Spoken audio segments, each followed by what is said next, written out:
What's up, guys? Welcome back to another episode of Behind the Facade. I am your host, Gavin J. Gallagher, and on this podcast, I explore the mental and emotional game, often playing out subconsciously, both in your mind and the mind of everyone else in the real estate or property investment market. The key to success in this game is to master your mindset and behavior, to take control of your thoughts, your emotions, and most importantly, your ego. Welcome to the show. Guys, real quick before we begin, just want to ask you a quick favor. If you can, please stop what you're doing and leave a review for the podcast. Whatever platform you're listening in on, if you can give us a 5-star or whatever the highest rating is, it would be fantastic. And even better, if you found it useful in any way, please write that down on a very brief review if that's possible. It makes such a difference to how the podcast is received out there and pushed out on various platforms. That's all, nothing else to ask. Now let's get on with the show. What if I told you that property investment has the potential to completely destroy lives? Would you sit up and pay attention if I did? Picture the scene. It's 2008 and I am taking a dip in this lovely swimming pool in my brand new villa in Spain. I've just relocated to Spain, the sunny south of Spain. And after signing a big, huge 40 million euro commercial property deal. And at the time, I believed this deal was going to make me literally tens of millions. What have I told you that just 3 years later, I would be staring at a personal net worth statement that had a negative 15 million value on it. And that the banks were in the process of forcing me to sell my family home, and that my marriage had just come to an end.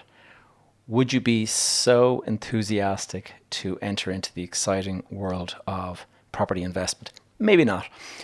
Welcome back, guys. Listen, this is not supposed to be some sort of depression session. The last couple of episodes, I have been focusing on my first deals. The first couple of deals I did, I've been focusing on my best deals, where I made the most amount of money in the shortest period of time.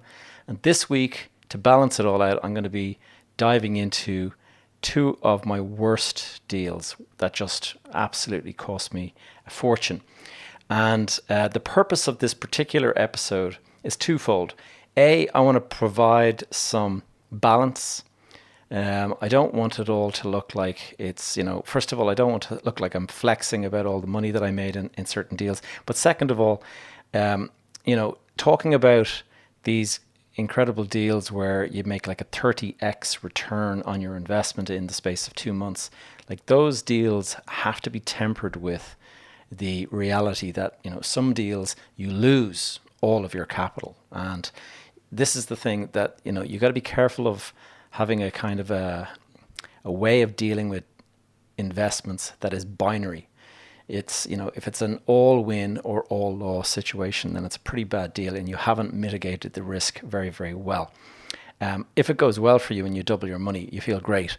But if you haven't experienced the loss of all of your money, then it's a very, very one-sided thing. So that is one of the reasons I didn't want to give a false impression here. I wanted to make sure that you're fully aware of both sides of the risk dynamic.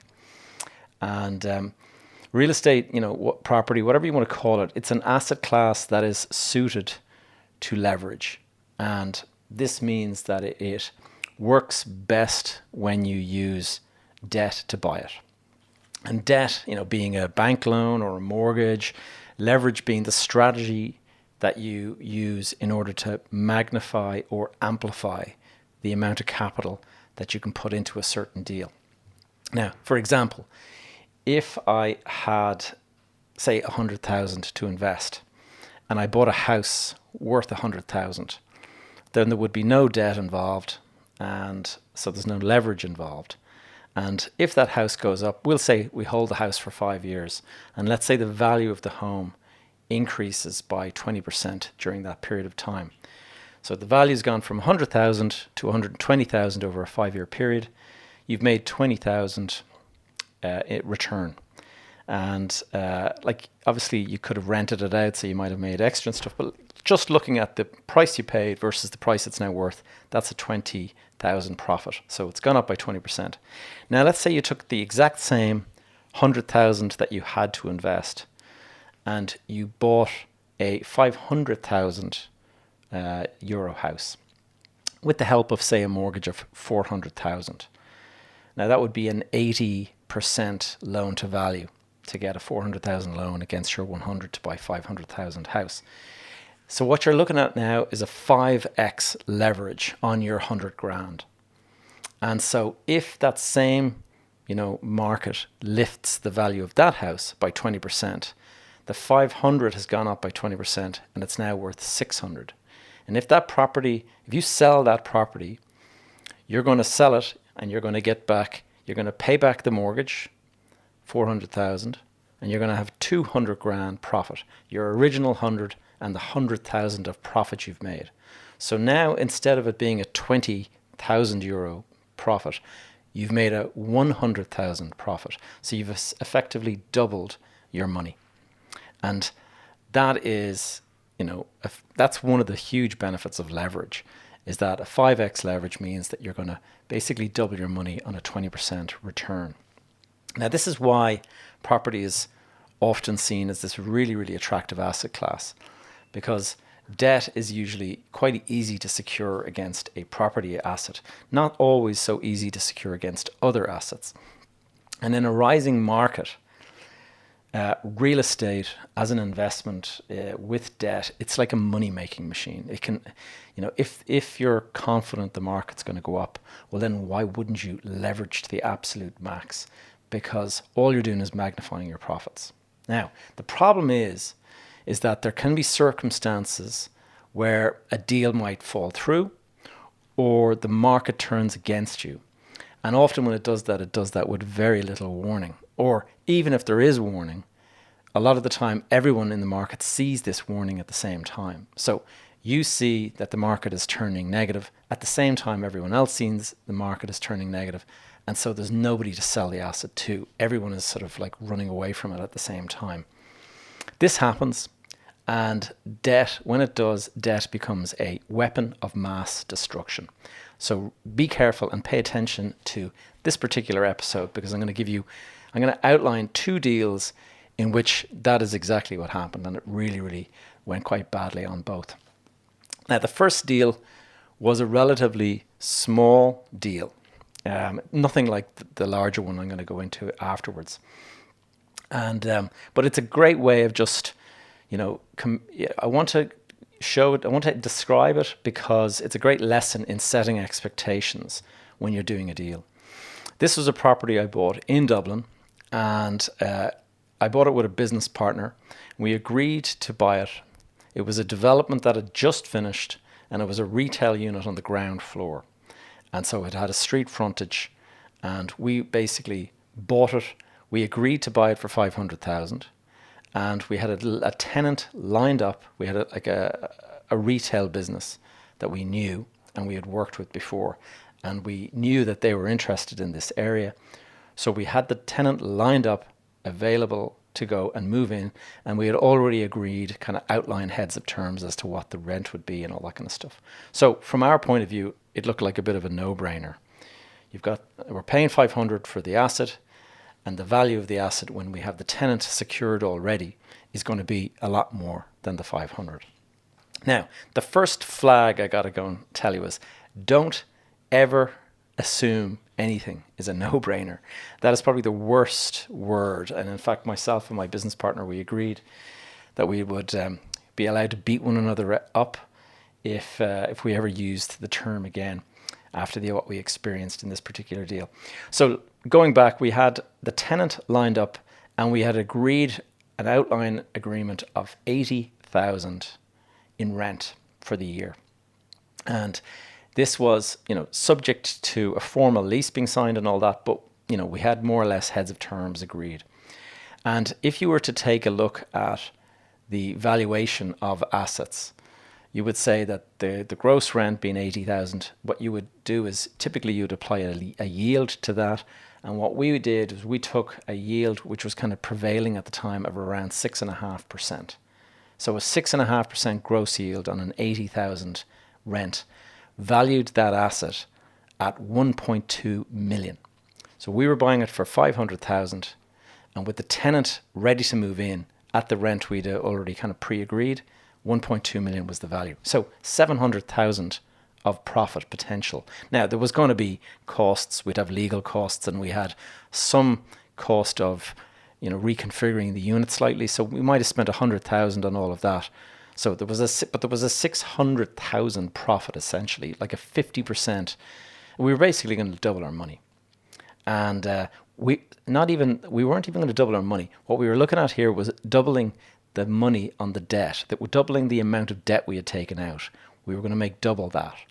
We weren't actually putting any money in ourselves. We were putting zero cash in. We were borrowing all of the 500,000 from the bank.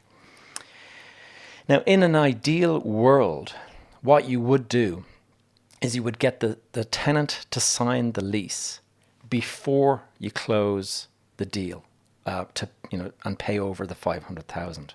That is what you would do. That is the sensible thing to do. However, that is in a perfect world. And when somebody is selling you a property, and in this particular case, this chap that was selling this property to us, he was having absolutely none of it. The delays that we were doing, we were kind of delaying it, saying, yeah, we're nearly there, we'll sign soon. He knew exactly what we were up to. And he said, right, I'm pulling the deal, you're out. Pay me by the end of the week or the deal is off. And so we had this kind of like, oh crap, we have to go and, basically pull the trigger on this. And we don't have the agreement signed with the tenant yet, but we're confident. And that's the position we were in. At the time, from our perspective, we had the tenant said they were committed. They had a legal team, and we had our legal team working on the lease agreement. They had an architect appointed who had designed up the entire store layout, really detailed store layout. I saw the plans, and I actually knew the architect. He was a friend of mine from college. And when I spoke to him, he told me he had already met with contractors, fit-out contractors for the unit, and they had already been in measuring up, and they were even on site bringing materials to the site. So from our perspective, this was a done deal. Like, they were actually inside starting to work on the unit. So we closed the sale, purchased the property, 500,000, funded 100% with debt, as I said. Again, a ballsy move. You would not do that without a lease. I wouldn't recommend it, but as I've mentioned, we had no choice because the guy just said that he was pulling out.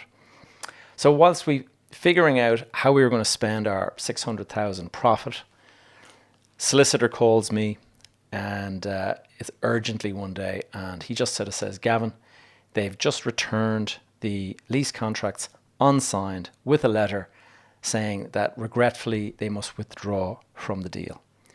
Now, turns out another property just a few doors down had entered into a lease agreement with a competitor of theirs. And when they saw this, they basically, all of their financial projections for the performance of the store changed. And all of a sudden, they weren't so bullish on the location, and they certainly weren't so bullish on the idea of paying 80,000 a year in rent. And so panic stations, as you can imagine. A lot of calls trying to get the deal back on, restart the deal, let's readjust, maybe we can reduce the rent, all this kind of stuff, to no avail. Then we decided for the different option of threatening legal action, which of course you don't want to do because these are guys that we might want to work with in other locations and other deals and stuff. But we kind of felt like our back was against the wall here. We had bought the unit now, and these guys were now pulling out. So threatened legal action, spoke to the solicitors. They said, listen, you've got no case. Like, these guys, they hadn't signed a lease, and therefore, there's nothing for you to sue. The fact that they had been in fitting out the unit and architects and all that didn't mean anything. So I could spend the rest of this episode literally telling you all of the things we did to try to find other tenants. We went and applied for planning permission for different uses. Like we went on and on and on, tried everything to create the extra value, like to find a different tenant, replace the original tenant with another tenant paying a similar amount of rent, find another tenant. Then we couldn't find another tenant. We'd say, okay, let's go for planning permission to change the use to restaurant use. Did that, found a tenant, didn't work out very well. So long and short of it, let's cut to the chase. 12 years later, we exited from that deal, and it was a loss-making exit. What we ended up having to do, we could not sell it, we could not find a tenant, we couldn't do anything. The place sat empty for effectively 12 years, and in the end, we gave the property to Allsops to put up in one of their massive auctions where they were selling off like 1,000 properties in a day. And we put a reserve price of 80,000 on the unit, and in the auction it sold for 135,000. And so crystallizing more than 350,000 of a loss for myself and my business partner. But not just that, no rental income for the entire 12-year period. We were paying interest over that 12-year period, so it cost us an awful lot more than 350. And also the professional costs, architects, engineers, all these different guys brought in and paid for to kind of reconfigure the unit whenever we were looking at the different options. All of this cost us probably closer to 500,000. And don't forget that the 350 loss that we took, that just crystallized the loss. We actually had borrowed the 350 from the bank, so the bank were coming after us for all of that as well. What are the lessons from that particular deal before I go into the bigger one? Number one, never, ever, ever, ever call a deal a no-brainer, all right? Myself and Andrew, I'm giving away his name, myself and my business partner, we basically said afterwards, like, if I ever hear the word no-brainer again, I'm going to run a mile. Rule number two, or lesson number two, never assume a deal is done until the actual agreement is in your hand with the signature on the page. Okay, that is the only time that you should assume that the deal is a done deal. Just because the architect is looking at it, or just because the builder has, started to move stuff onto the site, until that lease is signed, there is no lease, there is no deal. And be very, very careful to jump to that conclusion. The actions that they took all seemed very reasonable and stuff like that. But in terms of your risk mitigation, you're still 100% at risk until that lease is signed. And then lesson number three, and this is one that in retrospect, we were pretty lax about, and we didn't really think this thing through. But I think what happened in this case is the money was basically causing us to kind of lose focus. When you think you're going to make 700 grand just by somebody signing an agreement, it can color your judgment, let's just say. And so I would say always consider your exit strategy, and do not let the appearance of this big profit to cloud your judgment. This location that we bought was a rough area. It was an area that I invested in against my better judgment. It has all sorts of social issues. It's the kind of area that you wouldn't walk in late at night. And because of that, it was always going to be a struggle to sell that property.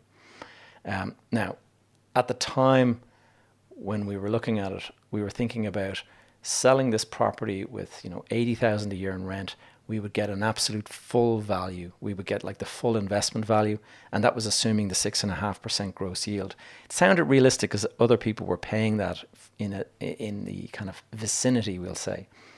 But in retrospect, I think because of the social issues of the area and stuff like that, I think probably a more realistic yield might have been 8, 10, maybe even 12%. And had it been, that would certainly be closer to the mark in retrospect. Had it been a 12% yield, had I punched in 12%, that would have meant that this deal was just about profitable. And it might not have been quite certainly would not have appeared like the no-brainer right at the outset. And I don't think I would have proceeded to buy it without the lease signed, if it had been a 12% yield that I was using. But when it was a 6.5% yield, and when the guy sort of threatened to pull the deal, rather than thinking, okay, we're going to lose out on a potential opportunity, I was thinking, this man is going to take my 700,000 profit. That was the kind of the mindset. So be very careful to make those kind of jumps to the outcome rather than looking at the process. Anyway, painful lesson, but nothing compared to the next one. The next one, I'm going to take you to Spain. And I'm going to go back to 2006. I had a lovely holiday apartment in Spain, and I would travel down to the south on a regular basis, like literally every month I'd be down. And my apartment was fronting the marina of this big port area. And my apartment actually it's a ground floor apartment. It had a lovely garden, and it had its own swimming pool as well. And this was a really special place. And behind my apartment building, there was this huge big piece of land. And I was wondering, like, what is eventually going to be built there? Because my rear apartment window was looking out on this. So I made some inquiries, and it turned out that it was a big mixed use development. It was going to be a residential and retail, and it was going to be a big promenade retail. And retail was the area that I kind of thought, that's kind of my area. I know my way around retail. I know how these deals work and all that kind of stuff. So I walked the land with the person who was selling it, and I just had this incredible vision of what it could be. And it kind of appeared to me, like looking around, I can imagine, this is I suppose the curse and the blessing of being an architect by training, is that I have the ability to kind of envision what could be there in the future in terms of something built. And I could see it all. I was saying, oh my God, this is going to be amazing. This is going to be big, long, promenade of shops on one side, big yachts moored up against the dock on the other side, and you're just walking along this like beautiful promenade. And I just thought, wow, this is going to make the most spectacular luxury fashion location. And it's going to be filled with a load of brands like Louis Vuitton, Ralph Lauren, Gucci, all that kind of stuff. And so I spoke with the developers, and I sort of said, this is what I think would really be great here. And they were like, yeah, it's a nice idea, Gavin, but we're just going to be selling off these units piecemeal, one by one. And I was saying, but you can't do that. Like, if you sell it off piecemeal, then anybody could come along and do anything. They could, like, some guy could open up a pound shop or whatever. They could open up like a tacky restaurant that sells. They could open up anything they want. And these big guys like Gucci and stuff, they're not going to move into a place that lacks that kind of control. You want to control the entire thing, and you want to really do a nice job. And they were saying, listen, we think your idea is fantastic, but it's not on our agenda. And so if you'd like to, do something like that yourself, you're happy, we're happy to open up and give you an option to do that. But the ball is in your court. So my idea was to take that concept and to promote it to all of the big brands. And it required me to go on this big international roadshow, to go off and meet. I met the head of retail for Ralph Lauren. I met the head of property, international property for Gucci. I met the head of property for Diane von Furstenberg. I met for Louis Vuitton, like all of these huge, huge brands. I was this big deal, kind of walking in, meeting these guys, talking up this concept that I had for the south of Spain. And it was to build this big destination. And the issue I had is, like, I completely had fallen head over heels in love with this concept.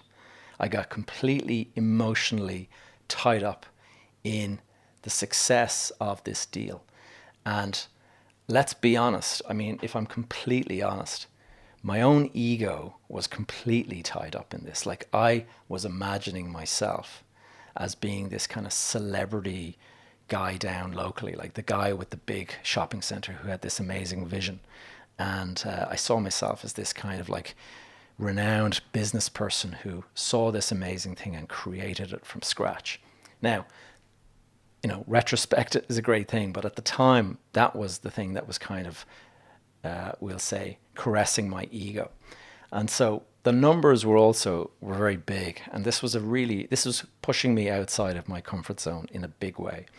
I had to do, in order to take the option, the developers gave me this option to go and proceed with my concept, but I needed time to see what was the feasibility of it. So I paid €600,000, and I paid that over as an option payment.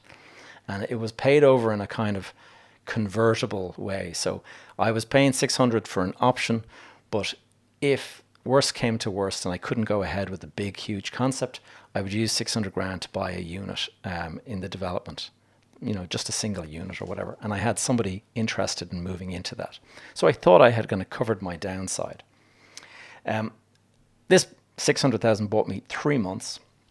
And the 3 months was a period that I was going to go do my due diligence and the market feasibility for this particular project.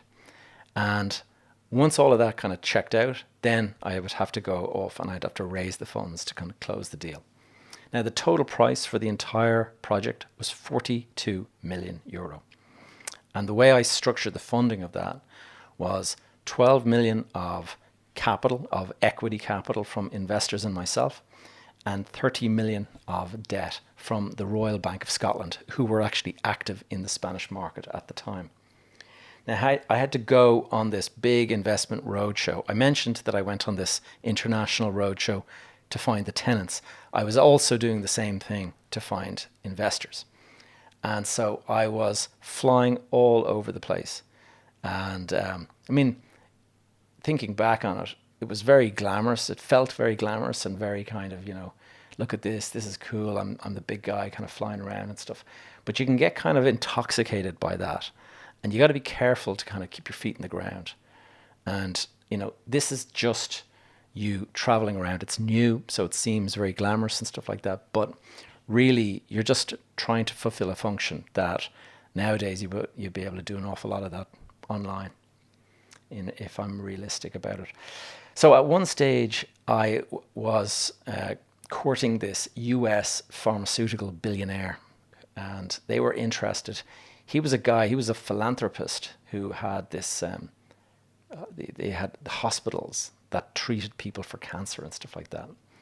And very interested. And I went down this road with these guys, the idea being that they were going to be the one investor that went into this big deal. And in the end, they were investing in a fund somewhere, and that fund had gone wallop, and it had been a 100% loss that they suffered in that particular investment. And this made them completely reevaluate all of their investments. And so they basically, just like that, pulled out of the deal. Sorry, Gavin, we're not going ahead with that. Now, I had wasted a couple of months sort of with these guys. So it was very, very frustrating, but also it's very perturbing and disturbing for the project itself, because you think you have your investment funding sorted. And again, it's these assumptions, like these guys seemed really interested, and so we're going down this road. Nothing is signed until it's signed. Suddenly, you're on the back foot. You're trying to find another investor. And it's not a small investment amount. 12 million I had to raise. Now, in the end, 3 million came from myself for a 25% stake. 9 million came from investors. And in the end, I found local investors were the easiest to convince. And so I went and I raised the 9 million from investors that some of them I knew and some of them I had met through intermediaries. Now, the project, I have to be honest, got off to a rocky start. I signed the agreement to purchase the entire centre.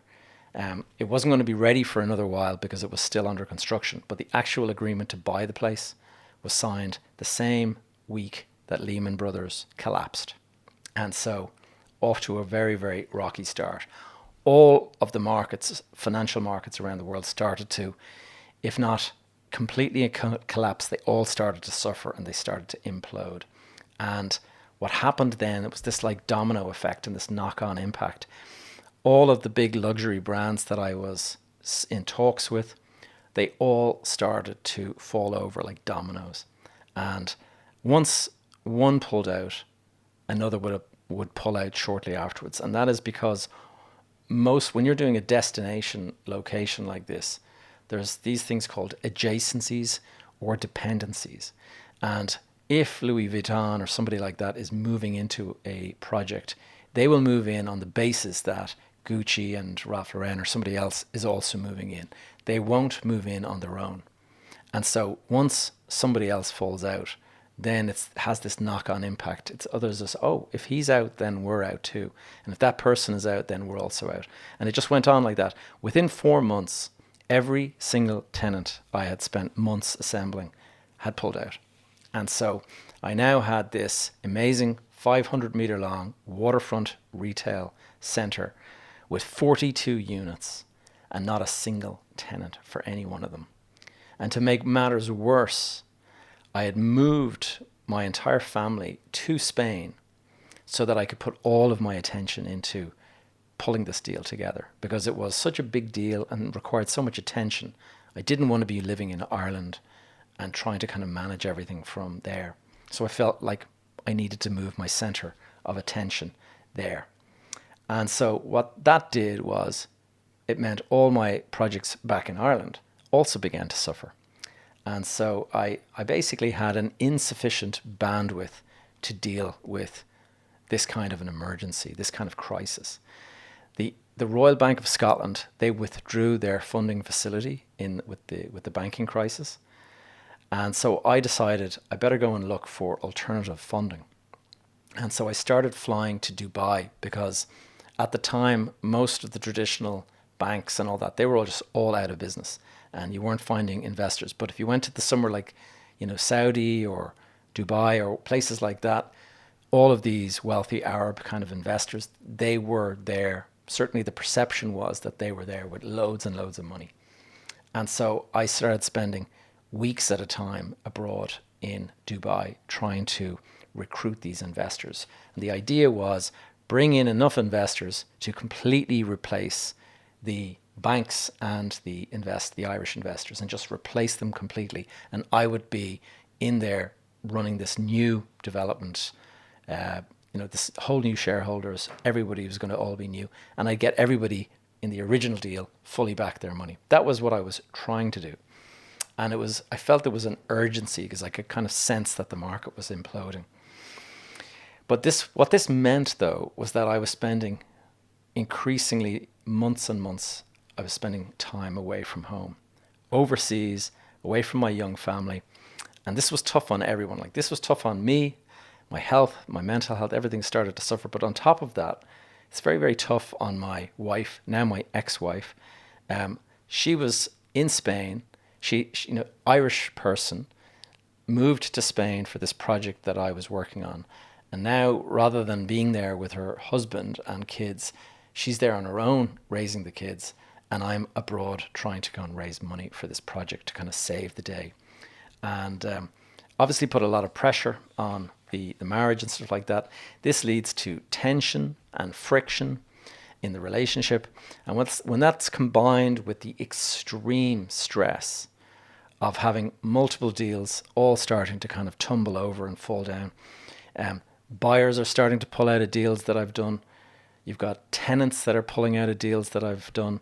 You've got banks starting to pull funding that they've agreed to put into deals, and other banks chasing me to repay them for loans that they've already given me, and investors ringing me every day for an update. Is just too much. Now, back home in Ireland, the bank pulled their loan on my family home.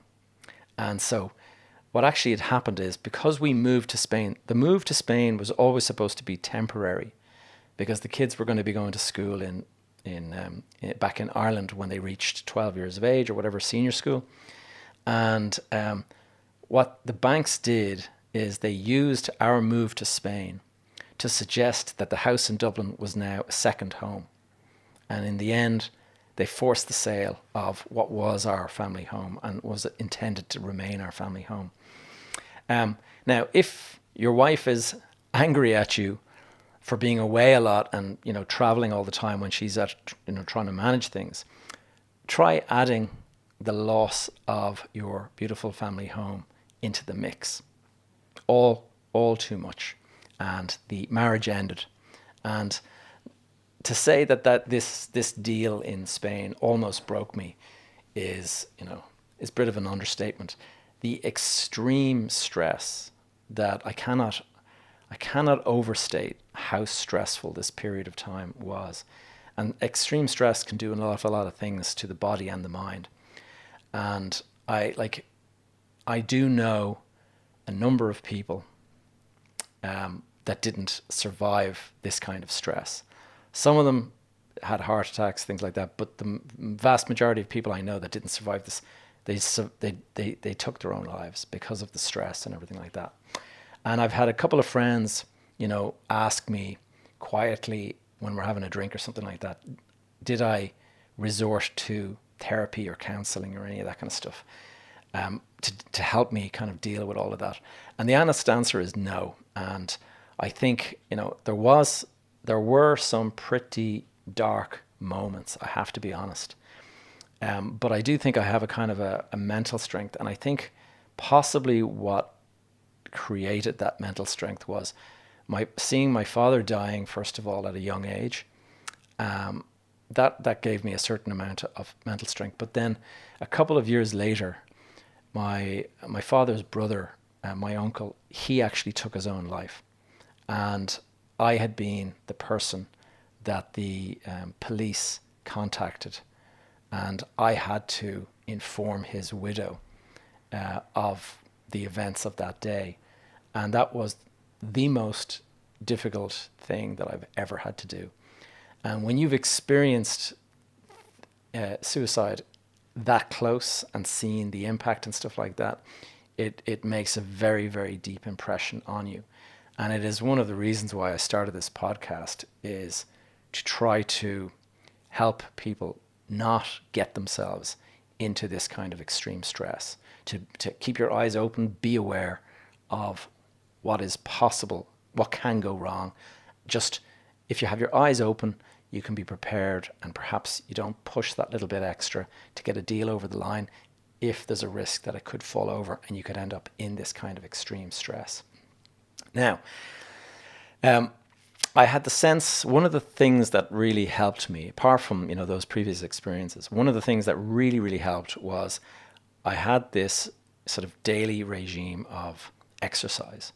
And those of you who are listening for a while, I'm into my exercise. I keep fit, and that is one of the reasons why I keep fit, is because that saved my life. Certainly, in my opinion, going through that extreme stress, it really did help that every morning starts with a run or some extreme exercise, and that really that physical health really actually helps the mental health, because you finish a workout and you have the endorphins flowing through the body. So no matter how much stress you're feeling, you still feel like you're winning your day because of that start to the morning.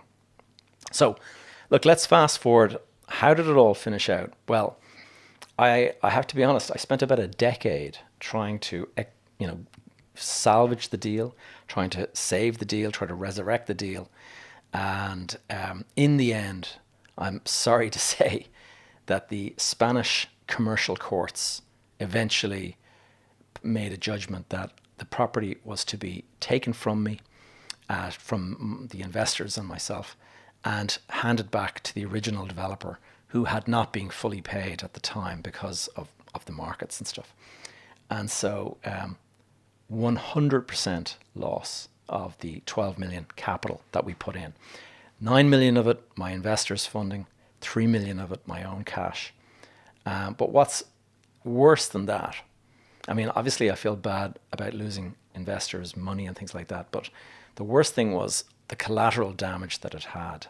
All of the years being tied up in this particular deal, when there were so many other opportunities, like when the market collapsed, you could buy things for nothing. And rather than being able to avail of those ultra low prices, I was too busy trying to fix this problem that I had. Obviously, a lot of missed opportunities. The collapse of my marriage, big regret over that. Being away from my children, like my children were very young at the time, and I spent months away trying to get this investment. And it was just, if I had pulled it off, maybe I'd be looking back saying it was worth it.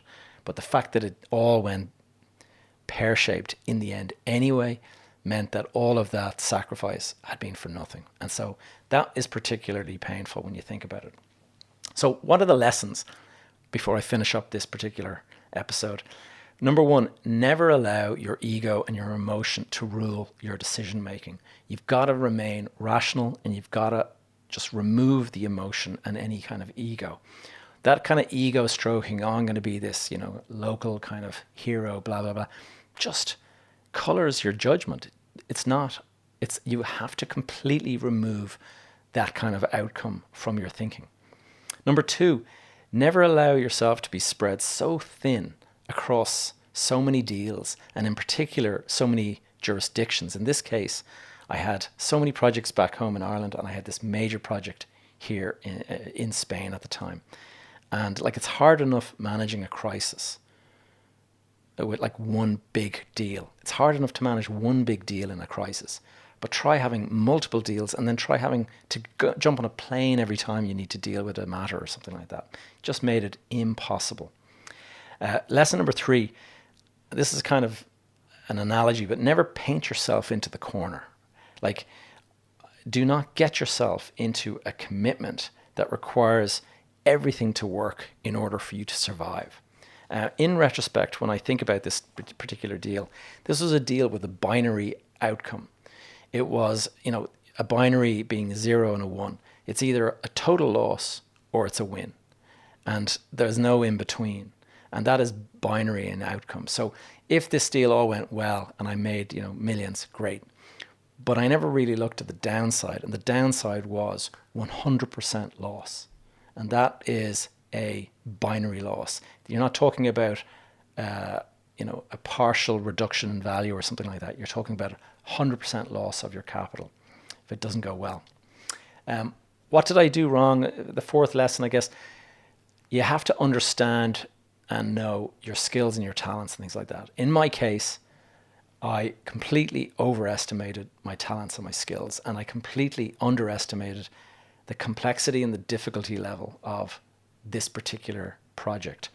I mean, it's one thing having to kind of find all the tenants and stuff, which was new, but I also had to promote the deal to investors, to raise the money. I had to go and create international structure, ownership, legal agreements in Spain. Everything was new. It was like a huge jump. I mean, I was jumping from deals that were much, much smaller to this huge deal, but instead of it being a huge deal in a jurisdiction I was familiar with, it was a huge deal in a completely different jurisdiction. So I was way out of my depth, and I had too much confidence, and ego probably was a big part of the issue. Cost me dearly. Thankfully, 15 years on now, 2008 is 15 years ago, I'm happily married, second time around. Hopefully it works out better this time. I'm sure it will. My wife is wonderful. And we have 2 kids, and my 3 older kids from my first marriage, they are now the most adoring older sisters to my 2 younger kids. And it's just lovely to see that. And it's very special to me. And all my 5 kids are part of my life. Professionally, I've survived, and I've lived to tell this tale, which I think makes for a pretty good story. And certainly I get invited to a lot of podcasts to tell this particular story at times. Real estate, thing to remember, real estate, it is an exciting and a dynamic industry. And I still love it.